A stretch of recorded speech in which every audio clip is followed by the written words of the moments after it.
So today we're making a relatively simple video. I absolutely love watching these videos when I'm looking at other creators, but this video is a simple how much we made as creators in 2024. So a little bit of background context. There's essentially two buckets in which we generate income as creators. One, we have a wedding brand, which we've had for almost a decade now, and that provides a good chunk of revenue for us. And the other, we have a creative agency. I say we, but the creative agency is really mine. Started that around 2020, started to go a little more serious in it. So we've essentially have both of those buckets funneling into what we consider our general income. Also, my wife is a full-time nurse, so her income is not factored into this P&L. However, we can talk about that and what that looks like. So I want to add a quick disclaimer at the top of this video because I know some people watching this can assume it's braggy, or some people watching this can assume that, oh, that's all you guys do, that's all it is. So really, I'm making this video for one, because I love when I watch other creators make these videos. I love just to see where people are at in their creative journey as much as it relates to personal finance and business revenue. And then two, I want to just timestamp where I'm at in the journey with everything. We are currently in a mode to where we want to grow and we want to adjust. We're also going to be welcoming our first kid this year. So it's really a lot of moving parts in life, but I'm always the type of person to start the new year and try and set a lot of goals and then really just revisit. And I feel like every year it just leads me to a place of gratitude of like, wow, we worked a lot, but we did this. Or, hey, maybe we didn't actually make as much on the business side, but we learned all these things. So this is really just a timestamp in it. And two, I just also love personal finance and investing and just being able to leverage the income we make to create more income and wealth down the line.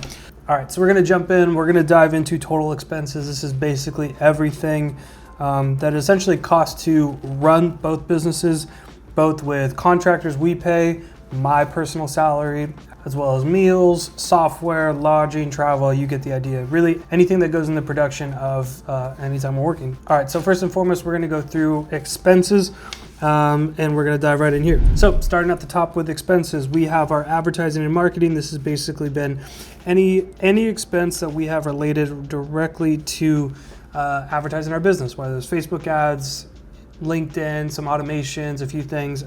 That's how much we spent in total over the course of the year. Next big ones I'm going to be looking at are contractors. So this is basically anytime we've paid our editors, paid employees, that's also including ourselves. So a unique thing, our business is structured as an LLC. And as that sort of organization structure, I even as the owner, have to pay myself a set salary every year. So I've personally set myself I would say a modest salary in order to save as much on my taxes as humanly possible.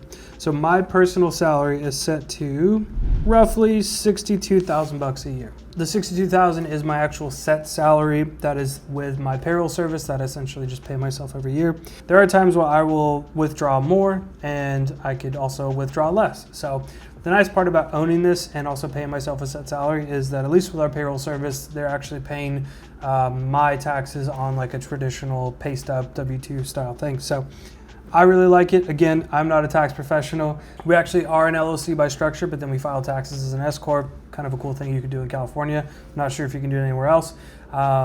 It's great. It's actually saved us quite a bit of money over the years. So $62,000, my personal salary, $95K total in operating expenses in terms of contractors paying anytime we're paying someone else. Large equipment, small equipment. I believe this is just gear purchases and stuff like that. Honestly, I'm not the best with digesting this. I just kind of look at the numbers in bold. So anyway, going down this list, we have a few other things that kind of stick out to me. Office supplies and software, this is a big one. I ran the numbers recently. We're paying around $800 per month in operating expenses for software. So one of my new tasks for Q1 of this year is I'm going to be going through and auditing all of our subscriptions, what we use, what we don't use, and really trying to consolidate that because I really think that feels like a lot and we could probably get that number down significantly. Next, small correction here. So that $95,000, that was actually just what we paid out to contractors over this year. So my personal salary is actually baked into this payroll section right here. So super cool. Like I said, I'm not an accountant. Thank God we pay someone to do this because I am a dummy and like I said, I just read the bold numbers. But I still think there's a lot of value here. And I could have probably made this simpler, but you guys get the full P&L because I think it's cool. So go into the numbers that kind of mean something. Total operating expenses for the year, you might be surprised to see this, but it was $310,000. So that number definitely feels like a lot. We were definitely in a bit of a growth year where we paid contractors, we took a little bit less home, we kept our salaries kind of on the lower end in terms of what I would pay myself. However, it was a good year for growth. So while that number does seem big, it wasn't throughout the year. It didn't feel like the worst thing. We were still able to meet our savings and investing goals, as well as making sure we can just honestly contribute as much back into the business that we're growing and building and all that stuff. So kind of the moment we've been waiting for, what it looks like. I'm going to pull back and see total gross profit for the year. So we are looking at $403,000 of total income for the year. That's including both the wedding brand and the agency. Now when I pop in here to Stripe, it looks like the agency grossed a total of $176K over 2024, which is great. I think that's upward momentum from we had the year prior. We're looking to continually grow the agency side of what we want to do, but overall, I'm happy with that. I'd like to continually keep this trending up and to the right, but I know that just takes time and energy. And when I look at what it was in 2020, that was 0. So I'm pretty pleased with that. And then on the wedding side of things, so doing some simple math there, on the wedding side, we were probably around 225K-ish on the wedding brand. So as you can see, definitely still the large majority of our income. We shoot a lot less weddings now because Jenny's a full-time nurse. So our years look a little bit different. Prior to that, we were shooting probably around 40 weddings a year, which is bananas, and I don't recommend that. Now we shoot around 20 and 25 weddings, which honestly to most shooters, that still feels like a full-time schedule, feels like a lot. We've just honed in our systems and have been really efficient and fluid with it. So it honestly doesn't feel like a whole lot most of the time. Granted, peak season, September, sometimes I'll be singing a different tune, but for the large majority, when we look at the total of the year, we still have a lot of downtime. We still are able to take vacations. It's still fun. So one of the last things, and one of the big things I wanted to touch on, really if you are a wedding shooter, this channel is still growing. Hopefully it'd be fun to get some other wedding professionals that subscribe and kind of are into this style of content. But my biggest encouragement is to diversify your wedding brand. When 2020 hit, pretty much all weddings, events, our entire business dried up, and it was a small struggle to kind of figure out what we wanted to do. Thankfully, I had irons in the fire at that moment with commercial work, and we were able to kind of keep the lights on by doing commercial work. Brands would send us products, we'd shoot them from our house, do what we could that year, but that was really the biggest motivator, to not just rely on a single source of income for everything, especially in an industry that could shut down. So that taught us a lot about diversifying and just not keeping all of our funds into one bucket.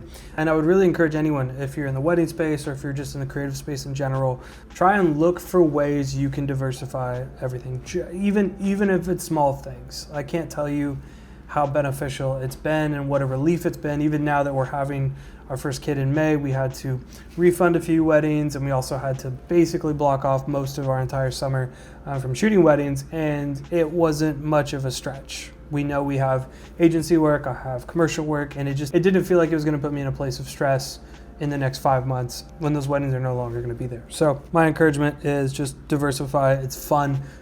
I like it. I think most wedding shooters also wouldn't mind shooting a gig on a Tuesday or working for a client on a Wednesday. It's different work, but it's a lot of fun. Lastly, I just want to touch on goals and kind of what we're planning to do for 2025. One of the bigger things we're doing is just kind of continuing the trajectory we've been on. I'm really happy with where the weddings are. It's still, like, as you see, a decent majority of the total income for the business. We're continuing with the agency. The agency has been a very fun bolt-on to what we're already doing, and I'm very passionate about growing that and just helping other businesses grow with content, with ads, with all of it. It's just been very rewarding and fulfilling. So we're continuing that, and we're also starting a new agency, which I will be talking about soon. That has been on the burner for the better part of 4 to 5 months now. I'm extremely excited about it. I think this style of agency in this specific market that we're going after is going to be something that's a lot more scalable than where things are at now. And briefly touching on scalability, trying not to make this video too long, it's really hard to scale these numbers bigger. Given how we want to run things, and we like to stay local, and we don't want to travel a ton and going into like upper luxury markets, at least for the wedding side of things, would require a leap that I'm not sure we would want to take. And a big component of that being travel. You know, it's hard to get to the luxury weddings when you also want to stay local. You really can't have your cake and eat it too.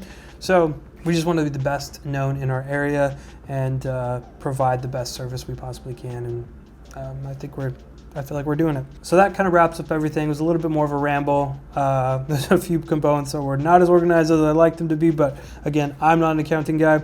I'm barely a numbers guy. I just like to look down, be able to see hard things that give me a placeholder, that give me a progress bar for where I'm at, where I want to be going, and how I want to be continually diversifying what we do. So all in all, I still get a lot of fun and enjoyment out of this. I love this aspect of it, just getting to benchmark year after year where you're at, new things you're trying, spending more money, saving more money. It's just all fun, and I feel like it's a privilege to play this game that we get to play, and we get to do this running our own business and not having a boss or essentially anyone we have to, you know, clock in or clock out for. So it's a privilege. Yeah. Anyway, that's everything. If you have any questions, I will do my best to answer them in the comments. As I mentioned, I'm not an accounting guy. I will try to provide the best advice and feedback based on what I know, but I'm here to help. It's a lot of fun. I enjoy this kind of stuff. So if you have anything, drop it in the comments. Peace.